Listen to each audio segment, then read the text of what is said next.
To be honest, there's a lot of political instability in Nigeria right now where there's a lot of governmental sort of like corruption going on, where it's really hard to get a fair election. So the people would vote for an individual they think is the right candidate based off of factors such as age and the fact that they could relate to the vast majority of the population, which is younger people. Nigeria has the youngest population in Africa, with the average age being like 23.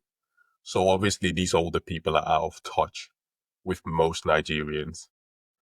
However, when they vote for these people, the younger people, the people that are more relatable, what happens is the election gets rigged, and then eventually these old people find a way to win the election all over again, which is honestly concerning, to be honest.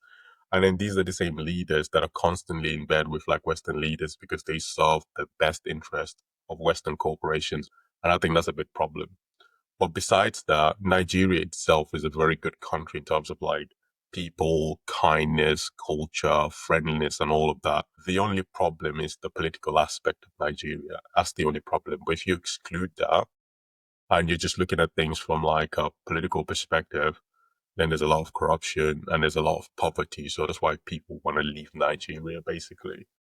So yeah, I somewhat agree, but still, I don't know whether there's a lot of people who are poor who don't go out scamming people or doing all that kind of stuff, to be honest. But I guess not to judge anybody, to be honest, because obviously our morality is not objective, right? It's determined by factors such as your socioeconomic position in a given society. Like if people are poor, they're more likely to do what's necessary to survive. Whereas it's easier for middle class or rich people to be moral because life is easier, basically. So yeah,